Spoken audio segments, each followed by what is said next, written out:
तपाई यतिखेर हेर्दै हुनुहुन्छ त्रिशुली खबर टिभी। 24 घण्टा ताजा खबरको लागि हाम्रो च्यानललाई सब्स्क्राइब गर्नुहोला, नजिक रहेको बेल आइकन दबाई हामीसँग जोडिनुहोला। जग्गेमै विदेशी बुहारीलाई नागरिकता दिने गरी विधेयक पारित हुनु दुःखद। नेकपा एमालेका नेता अग्नि खरेल।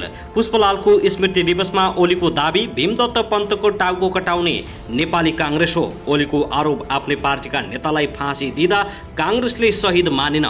लालको महान शिक्षाबाट प्रेरणा लिएर समाजलाई अगाडि बढाउने संकल्प गर्नुपर्छ। एमाले अध्यक्ष ओली। पुष्पलाललाई श्रद्धाञ्जली दिन बेग्ला बेग्लै कार्यक्रममा एमाले अध्यक्ष ओली र एकीकृत समाजवादीका माधव कुमार नेपाल। एकता केन्द्रबाटै सँगै माओवादीबाट अलग, फेरि समाजवादी केन्द्रबाट एक हुँदै प्रचण्ड र नारायण काजी श्रेष्ठ आज सरलाई पुगे। सत्ता र स्वार्थ लागे समाजवादी केन्द्र। चुनावपछि गठबन्धनको प्रधानमन्त्री प्रचण्डकी आर्जु राणा। यसबारे जानकारी, आगामी निर्वाचनबाट देशको नेतृत्व माओवादीले गर्ने प्रचण्डको दाबी। माओवादीकै पहलमा नागरिकता पाउने अवस्था आयो। नागरिकता विधेयक पारित भएपछि देउबा विरुद्ध राजधानीमा युवा सङ्घको निकै ठुलो प्रदर्शन। देउबा चोर देश चोर भन्दै निकै ठुलो हङ्गामा। सिंहदरबारदेखि बालुवाटारसम्म प्रदर्शनकारीहरूको कब्जा। र बाढी र पहिरोले देशभर तनावग्रस्त। तनहुँका 56 वटा बाढी पहिरोको उच्च जोखिममा। पहिरोले नारायणघाट मुडी सडक अवरुद्ध।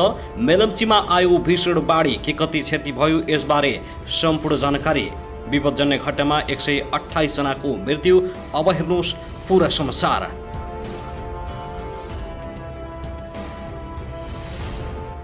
दर्शक महानुभाव नमस्कार, तपाईहरुलाई हार्दिक स्वागत छ हाम्रो च्यानल त्रिशुली खबर टिभीमा। यदि हाम्रो च्यानललाई अहिलेसम्म सब्स्क्राइब गर्नुभएको छैन भने सब्स्क्राइब गरी नजिक रहेको बेल आइकन दबाई हामीसँग जोडिनुहोला। दर्शक फेरि पनि हामी तपाईहरुमाझ निकै महत्त्वपूर्ण अपडेटका साथ उपस्थित भइसकेका छौं।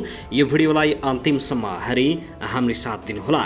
दर्शक महानुभाव, हाम्रो मेहनतको लागि एउटा सानो लाइक गर्न भने नभुल्नुहोला। कहाँदेखि हेर्दै हुनुहुन्छ, के भन्न चाहनुहुन्छ, तपाईको मनमा लागेको प्रतिक्रिया अवश्य पनि कमेन्ट गर्न नभुल्नुहोला।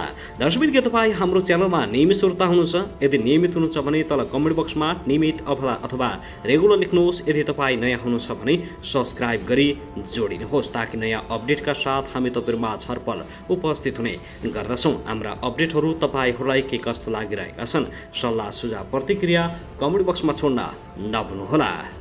दर्शक महानुभाव, आउनुहोस् अब पहिलो खबरतर्फ लागौं। नेकपा एमालेका अध्यक्ष केपी शर्मा ओलीले नेपाली काङ्ग्रेसका तर्फबाट प्रजातान्त्रिक लडाईँमा शहीद भएकाहरूलाई काङ्ग्रेसले उचित सम्मान नदिएको गुनासो गरेका छन्। शहीद भीमदत्त पन्तलाई काङ्ग्रेसले नै टाउको कटाएको उनले आरोप लगाएका छन्।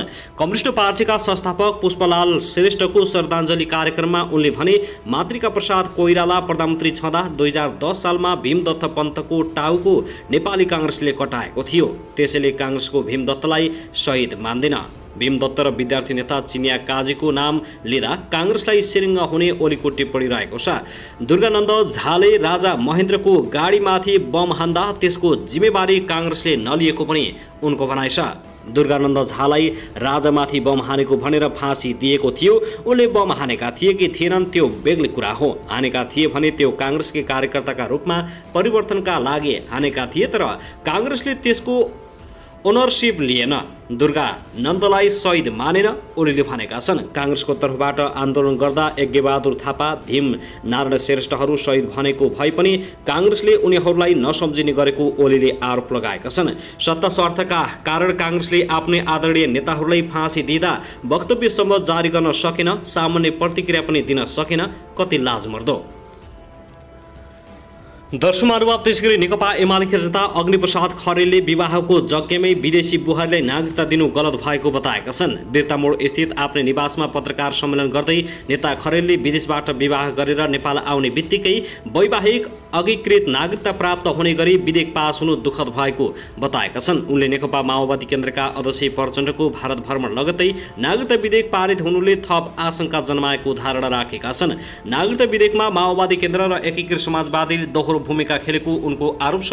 प्रचण्डको दोहोरो चरित्रका कारण यो समस्या आयो। माधव नेपालहरू पनि आफ्नो अडानमा टिक्न सकेनन्। नागरिकता जस्तो संवेदनशील विषयमा सत्ताका लागि सम्झौता गर्ने काम भयो, यो गलत भयो।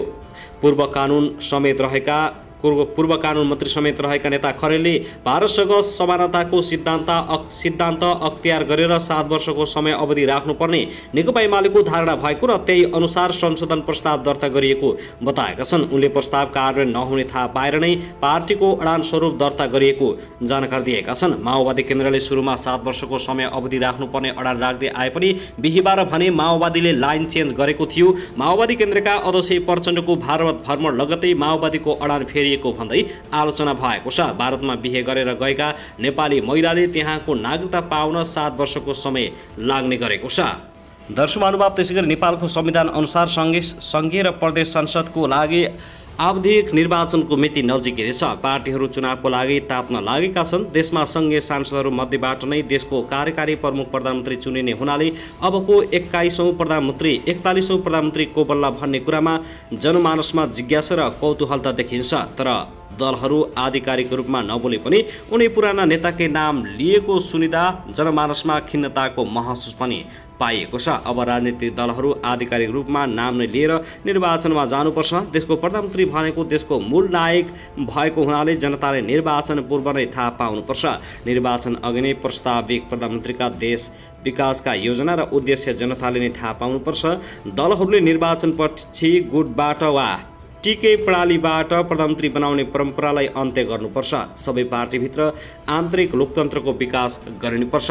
राजनीतिक दलहरूले हाम्रो पार्टीले अवसर पाएमा अबको प्रधानमन्त्री यो हुनेछ भनेर बोल्न सक्नुपर्छ र सम्बन्धित व्यक्तिलाई अगाडि सारेर जनतासँग मत माग्ने हिम्मत गर्नुपर्छ। अबको प्रधानमन्त्री पनि ऊ र उस्तै बनाउने होइन।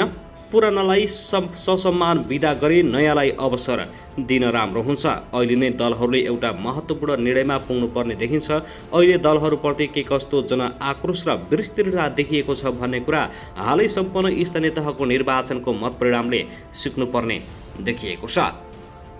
जनताले अब दल मात्र हेरेर भोट दिने अवस्था पनि छैन। त्यसकारण दलले हाम्रो होइन, राम्रो उम्मेदवार र पुराना जाँचिएर असफल भएका ऊ र उस्तै होइन अर्कै नयाँ व्यक्तिलाई प्रधानमन्त्रीका रूपमा पठाउनु उपयुक्त हुन्छ। नेपालको राजनीतिमा विकृति ज्यादा भएको छ। दलहरूलाई पुरस्कार र दण्ड दिने भनेकै अवधिक निर्वाचन हो। अब आँखा चिम्लेर फेरि पनि ऊ र उस्तै पार्टी वा व्यक्तिलाई कदापि भोट दिनु हुँदैन। यसपालिको निर्वाचनमा तपाईहरू प्रधानमन्त्री कसलाई बनाउन चाहनुहुन्छ? तल कमेन्ट बक्समा कमेन्ट गर्नुहोस्।